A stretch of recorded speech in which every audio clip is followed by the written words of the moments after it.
some time back when you had, this is of course definitely before Moondahlia, Yeah. that you did a song called Lobo. I remember Lobo. Lobo was kind of like a little bit of a rock hip hop song. And you did it with a I don't know how comfortable. I don't want to age us too much. It's not that Yeah. old of a song, but at the same Yeah. time, yeah, I remember you did it with an MC named Jay Stu. Yeah. Really J cool Stu, dude. yeah. I'm acquainted with him a little bit. He's a really cool dude. He's in At another that band now. Yeah, I noticed that like on Yeah. Instagram. Yeah. Like you guys came together and you guys did that song. There was a music video for it and Yeah. everything. What was that kind of like a little bit of a springboard or like a try like a way to try to kind of figure yourself out? Or at the time, I mean, you were already doing music at that point, Yeah. but as far as trying to like get your footing as far as what you were gonna do next.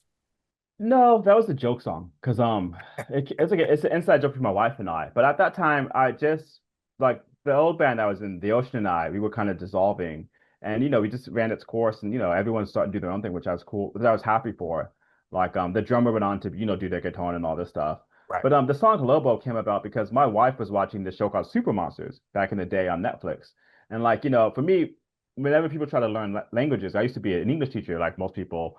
I learned, several languages myself. My advice is always to start with watching children's content, and then when you can understand the children's content, move up to young adult content, and then graduate to like, regular adult content. Because children's content in any language, like that's what the culture of that language is deciding kids need to learn as they grow, but also what values they should learn. Like, children learn new vocabulary via children's media. Most So my definitely. wife was watching Super Monsters, and there's a little baby werewolf on the show called Lobo. And I was like, oh hell yeah. And like, Lobo was like a fun character. So I was like, I'm gonna write a song about Lobo. So I just wrote a song about the character Lobo from Super Monsters. And then I wrote Jay Stewart being in it. And like, all my lyrics from that song, they reference the show.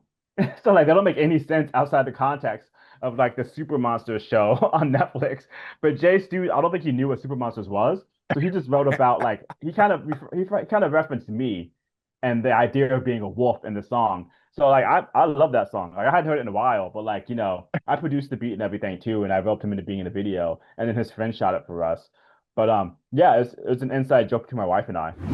Going off of that, you started, like I said, you had already been doing music and getting into the vibe as far as producing and collaborating, and then being in Japan overall, you continue doing as far as uh, continuing to make music, and then eventually now since the spring of last year, if I remember correctly, maybe around March or April, Mm. you and your bandmate Lucas went ahead and started Moondahlia.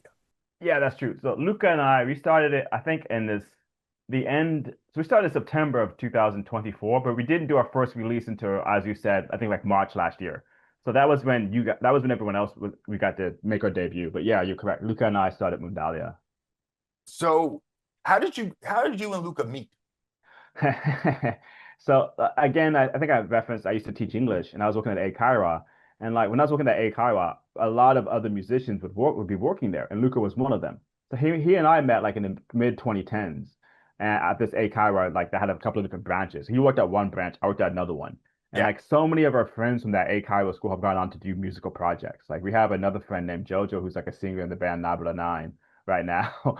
And like we have other friends who are doing musical stuff as well. But that's how he and I met initially. But at that time, I was in my other band called The Ocean and I. So I Yeah. was not free to work on projects. Okay.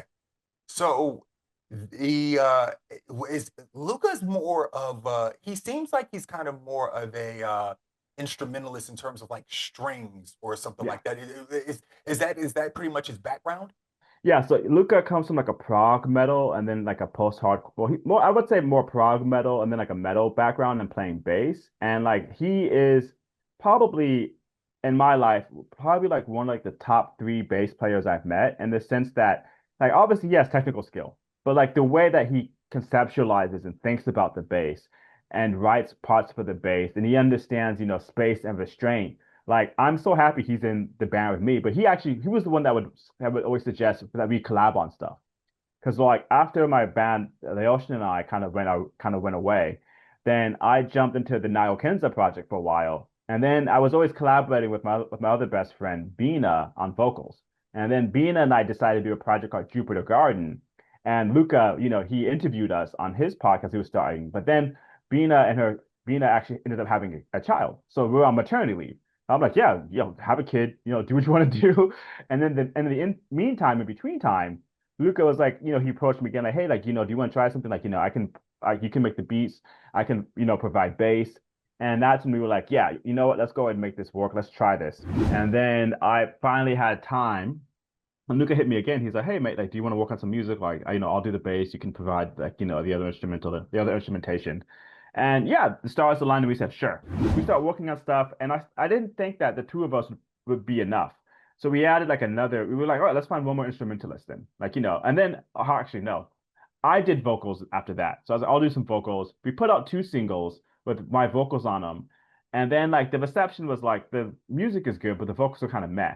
And I think that was fair because like I wasn't super into doing vocals on the project, but we just both thought there needed to be vocals. So then we thought, you know what? We'll just make it instrumental, but let's add maybe one more person, like a melodic top line. So we were looking at adding like a piano player. We ended up adding a guitarist for a while, and then just one way or another that didn't pan out as well. But he's the one that's featured on the first EP. So when it says Ryan Leet, he was a former member of the band. But due to like his situation, like his living, like due to his own situation, he's like, oh guys, I got to step away from the project, and totally fine, totally fine. So at that point, Luca and I were like, okay, we're just gonna go with the two of us.